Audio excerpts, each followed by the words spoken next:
Welcome to A Life in Chapters, the podcast about books, journaling, and building a creative life that feels meaningful. I'm Alison Wood, and in each episode I share stories, reflections, and prompts to help you slow down, reconnect with yourself, and find inspiration in everyday moments. Today it's episode 21, Why You Are More Creative Than You Think. So I want to start today with a little confession. I can't count the number of times I've heard someone tell me, "Oh, I'm not creative." Sometimes it's said with embarrassment, sometimes with pride, as if being practical or logical is the opposite of being creative. But here's the truth I've come to see over and over again. Most of the people who say this are incredibly creative. They just don't recognize it. So in today's episode, we're going to unpack this myth. We'll talk about what creativity really is, why so many of us deny it, and where it already shows up in everyday life. I'll share a few personal stories, some examples that might surprise you, and a handful of journaling prompts to help you spot the creativity that's already woven into your days. My hope is that by the end, you'll see yourself differently and start to claim the creativity that's been yours all along.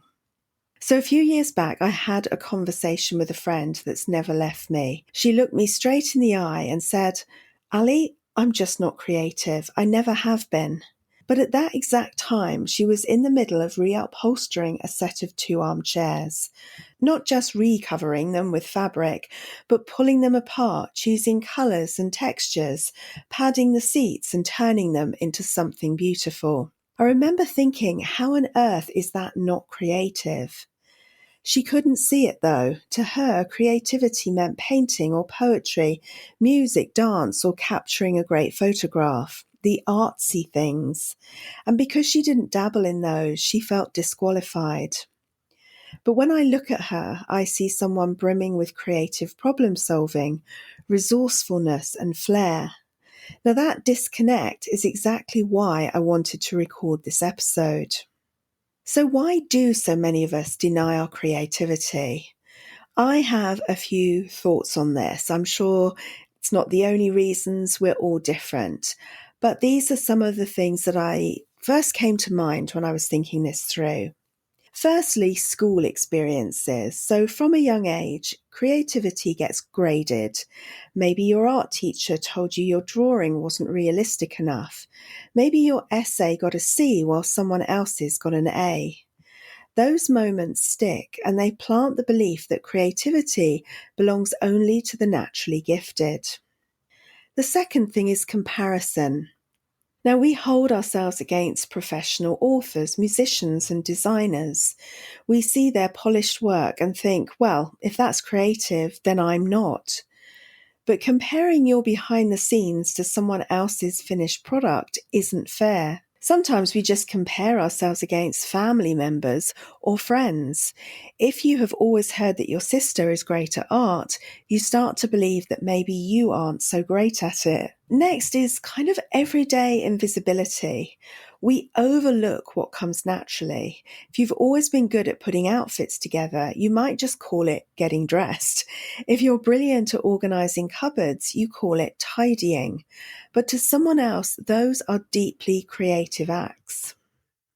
And lastly, labels. Once we've said, "I'm not creative," it becomes part of our identity, and identity is powerful. We stop even noticing the evidence to the contrary.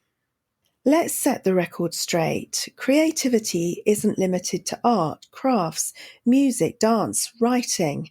At its heart, it's simply the act of bringing something new into being. A fresh idea, a solution, a design, a flavour, a pattern, a possibility. When you strip it back, creativity is about imagination and expression, and those show up in more ways than you'd think. Rearranging your living room to make it feel calmer. Cooking a meal out of odds and ends in the fridge.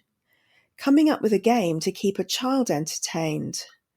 Finding a workaround at work when a system breaks. Telling a funny story that makes everyone laugh. All of that is creativity. Let's dig deeper into some areas where creativity often hides. Cooking and baking.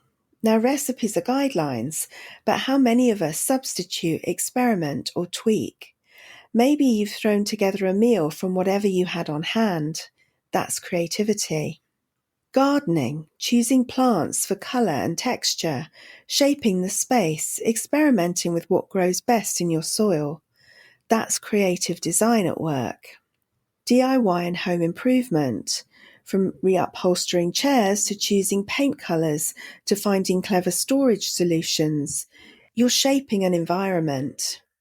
Parenting and teaching. If you've ever improvised a bedtime story, created a silly song, or turned a boring task into a game, that's pure creative genius. Problem solving at work, coming up with a new system, reframing a challenge, or finding a faster way to do something. That's applied creativity. And with style and self-expression, the way you choose clothes, decorate a space, or even put together a playlist is a form of artistry. Often the things we dismiss as just practical are actually infused with imagination and originality. Why does it matter whether you call yourself creative? Because identity shapes behavior. When you own your creativity, you give yourself permission to experiment. You stop downplaying your own strengths. You approach life with more curiosity. You allow yourself to play, and play leads to new ideas. It's not about becoming an artist if that's not your path. It's about recognizing the spark you already use daily and letting it enrich your life even more. Let me share one of my stories of, I suppose, hidden creativity. For years, I told myself I wasn't good at visual creativity. I was a words person.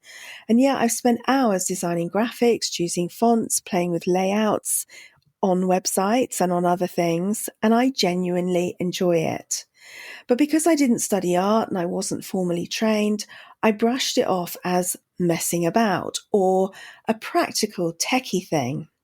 When I finally accepted that yes, this was creativity, something shifted. I started enjoying it more.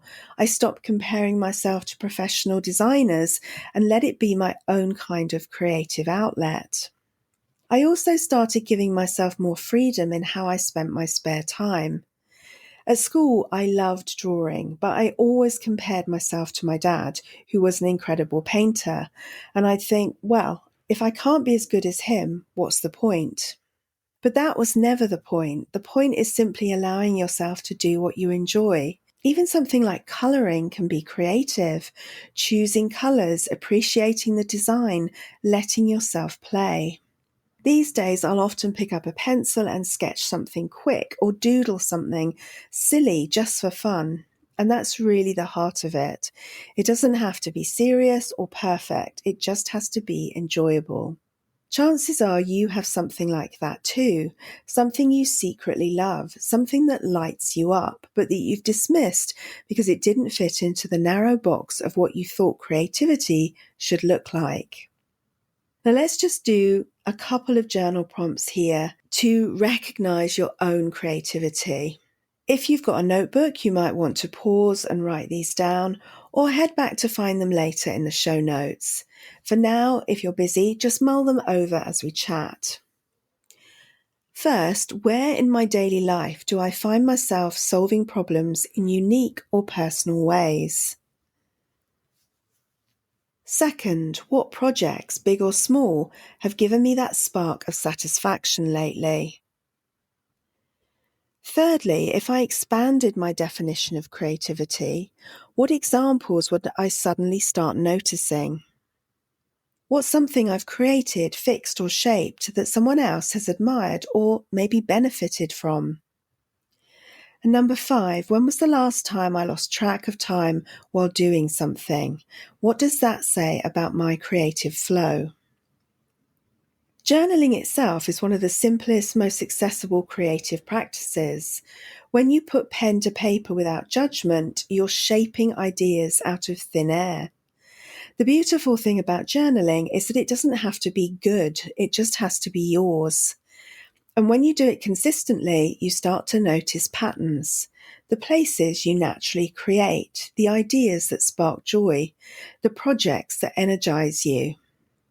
That awareness can ripple out into the rest of your life. You might suddenly see cooking dinner as a creative act rather than a chore.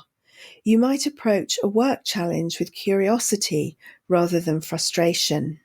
Journaling helps you claim the creativity you already carry. And here's the thing, creativity isn't just fun, it's actually good for you. Studies show that creative activities can ease stress, lift your mood, and even sharpen the way you solve problems. But I'll save a deeper dive into those benefits for another week. For today, I just want you to notice where creativity already shows up in your life, because chances are it's there in more places than you think. So next time you hear that voice saying, "I'm not creative," I invite you to pause. Ask yourself, is that really true? Or is it just that my creativity looks different from someone else's? Because I'm willing to bet you're more creative than you think.